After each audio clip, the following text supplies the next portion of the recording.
Hi all and welcome. Today's talk is going to be about cognitive biases and how to spot them and overcome them, but will not be about dark patterns and how to exploit the biases of your users.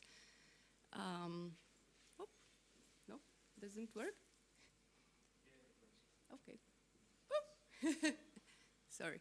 So the talk will cover how the human brain works, how the decision-making process is working, how cognitive biases are affecting researchers, the development team, the stakeholders, the most encountered cognitive biases in user research, and a way to overcome them.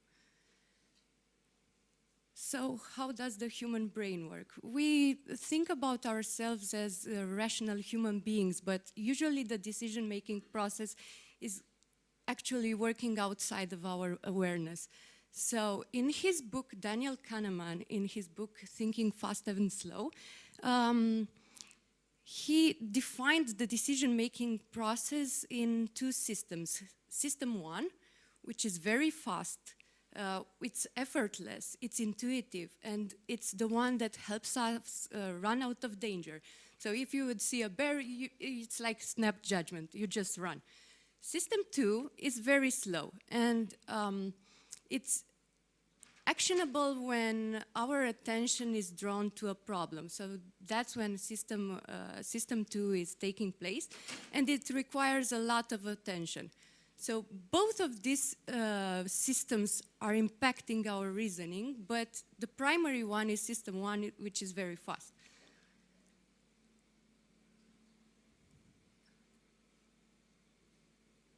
Okay.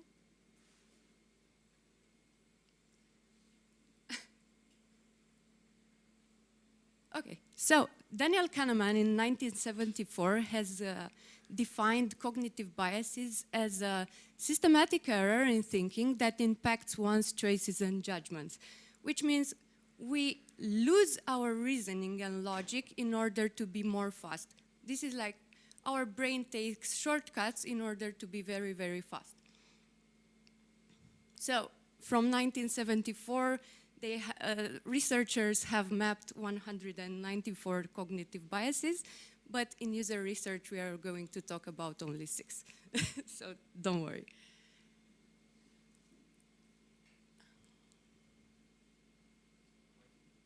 Yeah.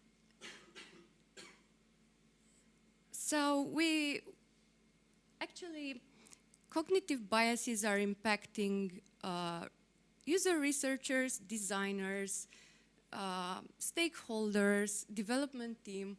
We are all biased. We can't avoid that.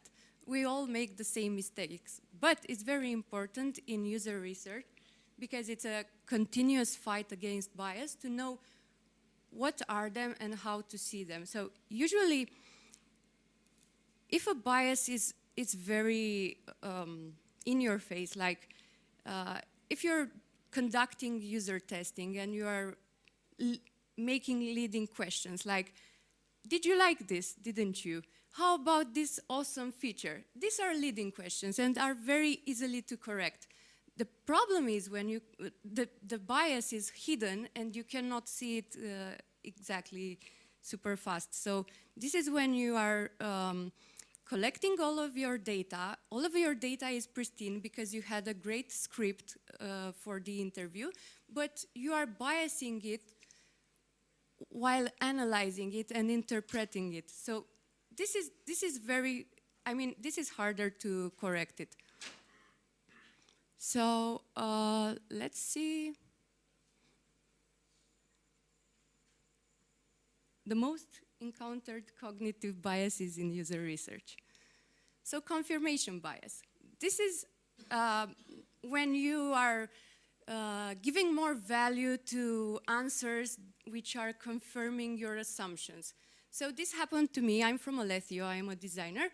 And while I was doing user research for our block explorer, we had 5 interviewees to whom we have shown the block overview page. And only one of them got exactly what it was about. And even though the other four didn't understand anything, the development team came all of the time. No, but he understood. So this is the confirmation bias. We have to know about it. So the hack for this confirmation bias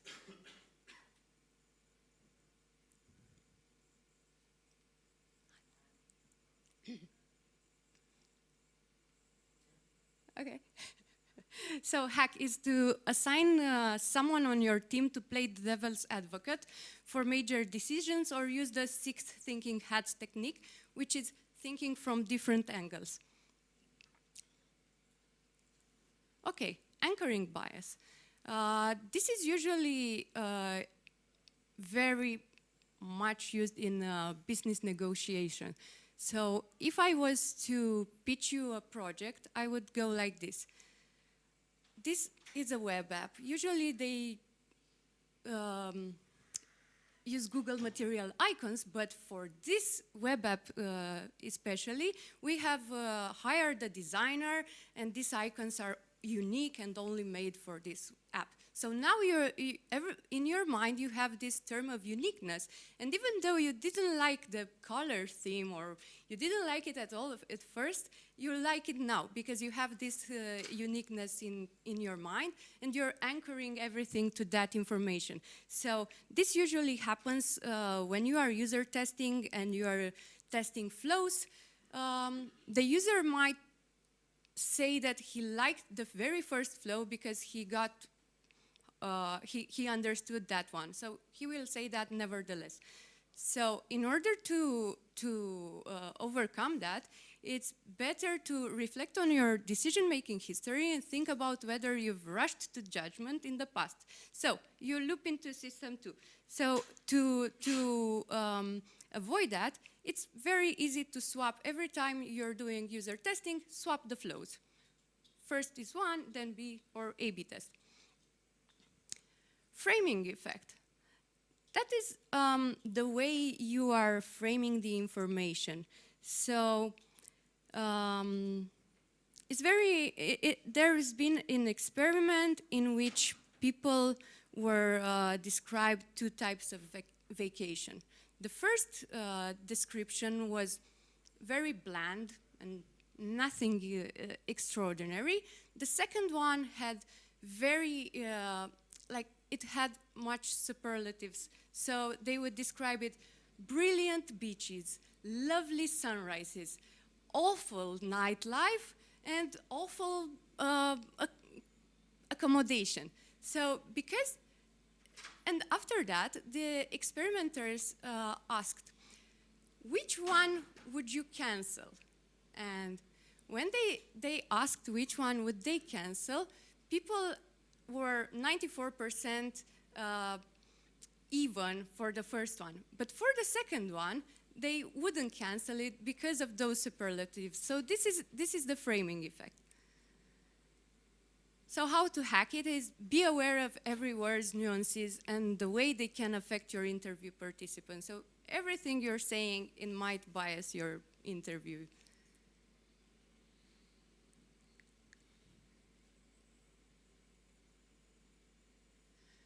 Observer expectancy effect. This is a very tricky bias. So if I have a bad day, or if I am told, okay, you are going to test with power users, these guys are brilliant developers, they know exactly what they say. And I go there, I have in my mind a result already. I am expecting something from them. And if they are not acting as I was expecting it, or if they are not power users, I'll have the tendency to be more arrogant, or I don't know, my body language will somehow affect their answers. So in the end, I'll get some super biased results.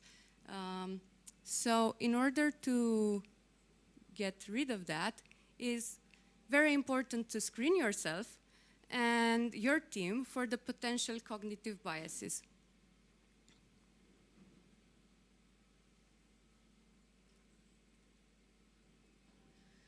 Social desirability bias. Well, this one happens all the time in every interview you are conducting.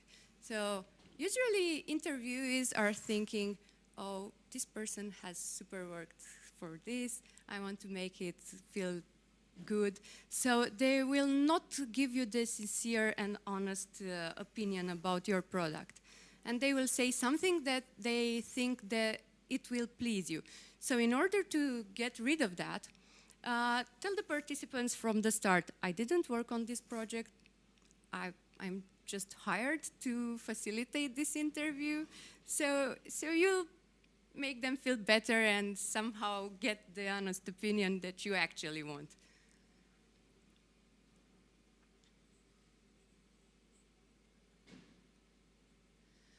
Curse of knowledge effect. This is when you do not adapt your language to your users. This usually, I mean, I have seen this many times in our ecospace, in Ethereum. Most of the times this is happening. We don't tend to use common language when we are talking to users. So in order to do that and get their actual opinion, we have to adapt our vocabulary, use common language with everyone, and make sure that they understand you. So how to fix and overcome our cognitive biases in user research?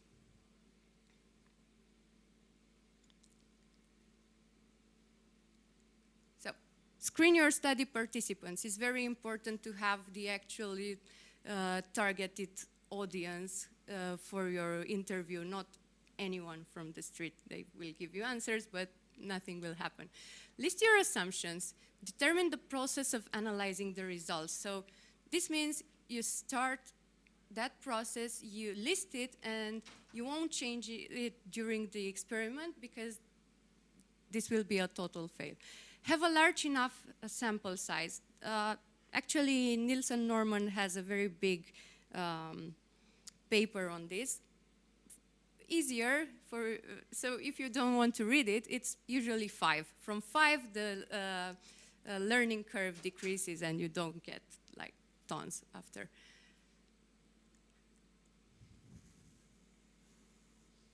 Map your cognitive biases. But I do this all the time. I start and I map my cognitive biases because I usually am affected by hidden side effect, which is like, after I get the information, I'm thinking, oh, I knew that all the time. I knew it from the first time. So do that with your team, and do that with your potential participants.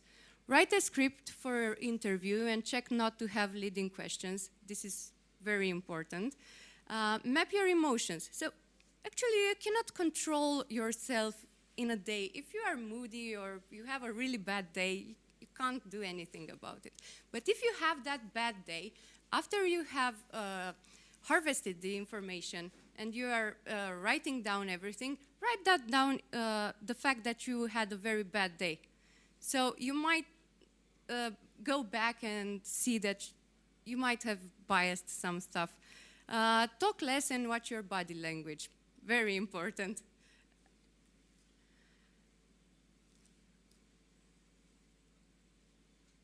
And 2 recommended books for you. Thinking Fast and Slow is brilliant and it has a lot of insights. And Hooked, which is a book that helps you make your product desirable and make users develop new behaviors. So I recommend you this one. And this is me. So any questions, please?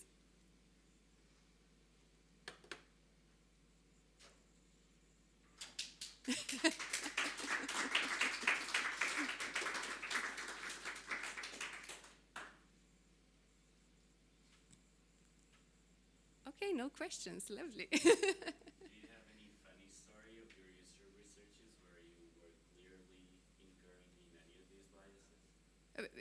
Yeah. I mean, it was that time when I was user testing, and all my colleagues, the development team, because they usually come to that, were telling me, no, but he said that, look, he said that. Or when they were observers in the room, because I usually do that via Zoom, and I invite them to see it because seeing is believing, not just telling them, I saw that, look, they said.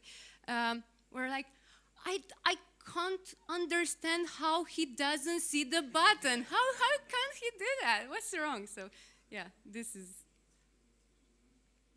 any others? Okay. Cool. Thank you.